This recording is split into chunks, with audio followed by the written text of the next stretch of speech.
Tukio la hapo jana ambapo majeshi ya Marekani yalimkamata rais wa Venezuela Nicolas Maduro limepokelewa kwa shangwe na baadhi ya Watanzania wakiamini kwamba hatua kama hiyo inaweza kuchukuliwa dhidi ya Samia Suluhu Hassan.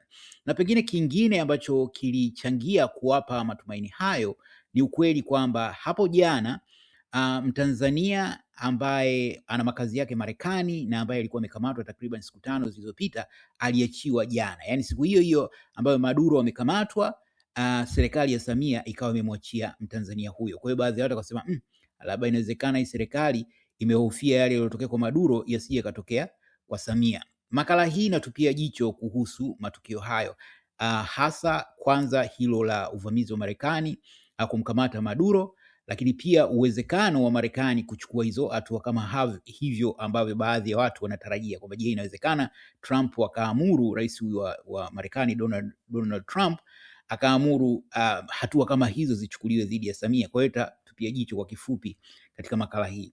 Kwa hiyo kama ilivyoeleza awali hapo jana, majeshi ya Marekani wanaita vikosi maalum, yani special forces, vilivamia huko nchini Venezuela na hatimaye kumkamata rais Maduro pamoja na mkewe anaitwa Cilia Flores. Na operation hiyo iliyofanyika alfajiri ya jana ilikuwa na ufanisi mkubwa kwa upande wa Marekani, ambapo hakuna aliyejeruhiwa, lakini kuna taarifa kwamba baadhi ya watu wa Venezuela waliuawa. Hata hivyo idadi ya waliouawa haijafahamika. Na tukio hilo limepokelewa kwa hisia tofauti ndani ya Venezuela. Idadi kubwa wanaonekana kushangilia, walipokea taarifa hizo kwa furaha kubwa.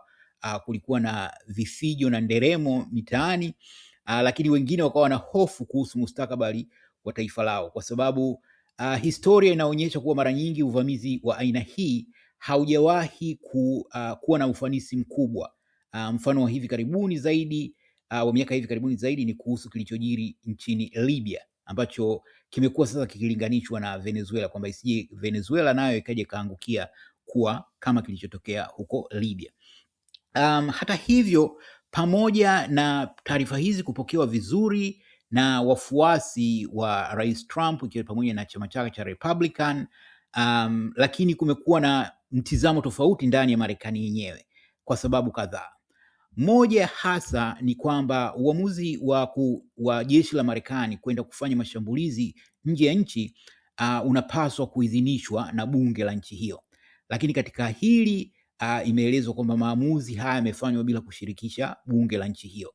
Hata hivyo, huko kukiukwa kwa sheria au kwa taratibu kuna mezwa na hizi taarifa ambazo zinaonyesha kwamba Maduro alikuwa ni mhalifu na vitu kama hivyo. Kwa hiyo inaonekana kwamba uamuzi, japo sheria zikufuatwa, lakini ile Waingereza wanasema the end justifies the means, kwamba matokeo ya kile kitendo yanahalalisha hata ukiukwaji wa taratibu zilizopaswa kufuata.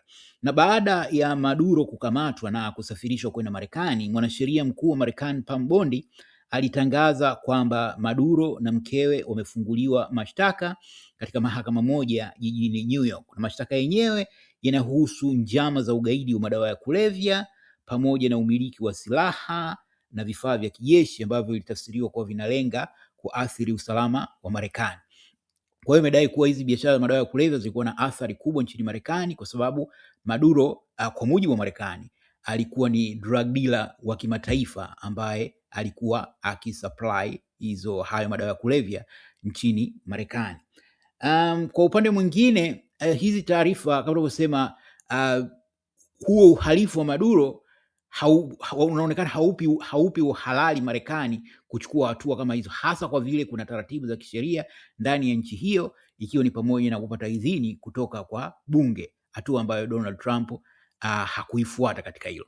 Lakini pia kuna wanaotafsiri kwamba hatua hiyo ya Trump kuvamia Venezuela imechangiwa na matatizo yake mwenyewe binafsi, kwa sababu katika siku za hivi karibuni kumekuwa na taarifa kuhusiana na mtu mmoja anaitwa Jeffrey Epstein. Tutatoa makala yake wakati mwingine. Huyu ni mtu ambaye alikuwa karibu na Donald Trump. Kwa sasa ni marehemu. Ilielezwa kwamba alijiua Hata hivyo taarifa pia zina utata kama aliuawa au pengine alitoroka. Kimsingi ni kwamba alikuwa ni rafiki wa Trump miaka ya nyuma, na huyu bwana alikuwa anakabiliwa na mashtaka ya masuala ya kusafirisha wanawake, hasa watoto wadogo, kwa ajili ya masuala ya ngono. Kwa hiyo alikuwa ni mtu fulani ambaye hafai sana. Sasa hizi taarifa zimevuma kwa muda mrefu kwamba Donald Trump alikuwa ni miongoni mwa washirika wa Jeffrey Epstein. Kwa hiyo hizi majuzi hapa wabunge wa chama cha Democrats walifanikiwa kupublish report yenye kurasa nyingi na picha, na kweli Trump anaonekana na watu mbalimbali wanaonekana katika hilo. Sasa hakukuwa na matarajio kwamba hiyo ripoti ingeweza pengine kupelekea Trump akatolewa madarakani, lakini ilikuwa inamfanya kidogo asijisikie vizuri, kwa sababu picha zinasambaa mtandaoni na vitu kama hivyo. Kwa hiyo baadhi ya watu wanatafsiri kwamba huu uamuzi wa kuvamia Venezuela ni kama unahamisha mjadala, kwamba mjadala sasa utakuwa katika siku kadhaa zijazo kuhusu mustakabali wa Venezuela, kama Trump alifuata sheria katika uvamizi huo. Yaani kadri maongezi kuhusu swala la Epstein litakapokuwa linawekwa kando, inakuwa ahueni kwake. Lakini kingine ambacho kinaleta mjadala ni kuhusiana na mustakabali wa Venezuela, kwa sababu kama nilivyosema awali, historia za uvamizi huko nyuma hazijawa na ufanisi wa kutosha. Inaeleweka kilichojiri nchini Libya, kwa hiyo kuna hofu kwamba huenda Venezuela nayo ikaja ikaangukia kule kilichotokea nchini Libya.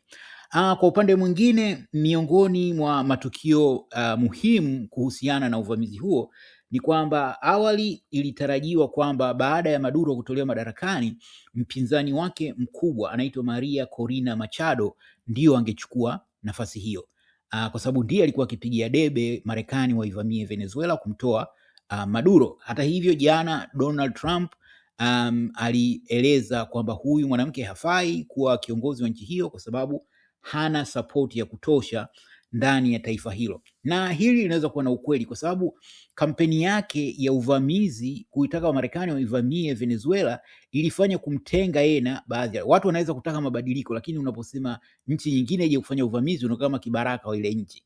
Kwa hiyo hii ilimpotezea kidogo umaarufu, na jana Trump akasema kwamba huyu hawezi kuwa kiongozi wa Venezuela.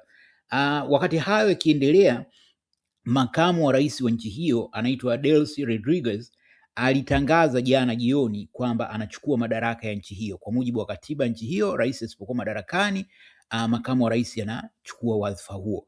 Kwa hiyo amejitangaza kuwa ni rais wa nchi hiyo, lakini akaenda mbali na kulaani kitendo kilichofanywa na Marekani, na akataka wa Venezuela waungane pamoja kuhakikisha kuwa wanakabiliana na hicho kilichofanywa na Marekani. Na hii inaweza kuzua mkanganyiko kuhusu mustakabali wa Venezuela, kwa sababu licha ya kumtoa Maduro, bado kulikuwa hakuna mpango angalau rasmi kuhusu nani achukue nafasi. Wengi walikuwa wanategemea huyu Machado ndio angechukua, lakini ndio hivyo, amewekwa kando.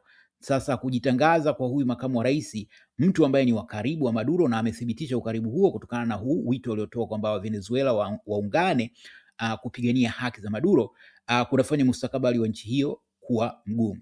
Kama nilivyosema, Venezuela ni nchi tajiri yenye utajiri wa mafuta, utajiri mkubwa wa mafuta, na hii ndio inaonekana ajenda halisi ya Trump na Marekani kwa ujumla, kwamba wameamua kwenda huko kwa ajili ya mafuta. Sasa endapo nchi hiyo itakuwa salama, itategemea mambo mengi yatakayojiri katika siku na wiki chache zijazo, na Jasusi TV itakupa mrejesho zaidi. Sasa habari hizo zimepokelewa kwa shangwe nchini Tanzania na baadhi ya watu ambao wanadhani kwamba kilichojiri kwa Maduro kinaweza pia kikatokea kwa Samia, kwamba labda Rais Donald Trump anaweza kuchukua hatua kali dhidi ya Samia Suluhu Hassan, ambaye taarifa zilizopo zinaeleza kuwa ameua zaidi ya Watanzania 10,000 kwa mujibu wa takwimu zilizowasilishwa kwenye mahakama ya kimataifa ya uhalifu. Wanasema idadi ya Watanzania waliouawa kuanzia Oktoba 29 inazidi watu 10,000, japo serikali haijatamka lolote kuhusiana na idadi ya waliouawa. Kwa hiyo baadhi ya watu wanasema kwamba Trump kama alivyoamua kuchukua hatua dhidi ya Maduro, basi anaweza akachukua hatua dhidi ya Samia. Uwezo wa Trump kufanya hivyo anao. Je, atafanya? Kuna mambo mengi ambayo kwa hakika ni vigumu kuyatolea majibu kwa wakati huu. Lakini moja ifahamike kwamba maslahi ya Marekani huko Venezuela yalikuwa makubwa zaidi kuliko maslahi yake nchini Tanzania. Ndiyo, Tanzania ina utajiri mkubwa, lakini utajiri huo si mkubwa kama ule wa Venezuela. Hasa pia kuna swala la distance kati ya Venezuela na Marekani, ni kama umbali si mkubwa sana, ilhali huku Tanzania ni mbali. Kwa hiyo hili si kama haliwezekani, lakini pengine uwezekano huo si mkubwa sana, japo taarifa hizo zimepokelewa kwa shangwe. Na baadhi ya watu wakawa wanasema kwamba basi Trump naye afanye vitu vyake nchini Tanzania, amtoe Samia Suluhu Hassan. Sasa wakati hayo yakijiri, kuna Mtanzania mwenye asili ya Mtanzania mwenye makazi yake nchini Marekani, Tadei Kweka. Huyu alikamatwa takriban siku 5 zilizopita na jeshi la polisi liligoma kumwachia, wakasema sio na tuhuma za uchochezi na vitu kama hivyo, hizi tuhuma zao wanazotengeneza kila siku. Sasa jana kaachiwa na watu wakatafsiri kwamba kuachiwa kwake huenda kumetokana na hofu ya Samia na watu wake baada ya kusikia kuwa Maduro kachukuliwa hatua. Yayumkinika kuhisi kwamba mambo haya mawili hayana uhusiano, hasa kutokana na ukweli kwamba ubalozi wa Marekani ulishaanza kufuatilia swala hili. Taarifa zinadai nadhani Ijumaa ubalozi wa Marekani ulifuatilia kuhusu, kwa sababu huyu Mtanzania ana uraia wa Marekani, japo ni Mtanzania lakini ana uraia wa Marekani. Kwa hiyo alikuwa na ubalozi wa Marekani ulikuwa na wajibu wa kufuatilia. Kwa hiyo yumkinika kuamini kwamba kuachiliwa kwake jana kumetokana na ukweli kwamba ubalozi wa Marekani ulikuwa umeingilia kati na serikali ya Tanzania haikutaka kuingia katika mgogoro dhidi ya Marekani. Lakini pia yumkinika kuhisi wanachohisia watu kwamba labda huo mkwara wa Trump kwa Maduro, kumkamata Maduro, labda kumewafanya baadhi ya watu kutafakari upya kwamba huyu Trump anaweza akaamua kuchukua hatua kutokana na raia huyu, kwa sababu huyu japo ni Mtanzania lakini ni raia wa Marekani. Kwa hiyo hayo ndio yaliyojiri. Je, wewe una maoni gani kuhusiana na hayo yaliyojiri huko, hayo matarajio kwamba Trump atachukua hatua? Basi karibu tuwe maoni hapo chini kwenye comment. Asanteni na kwaherini.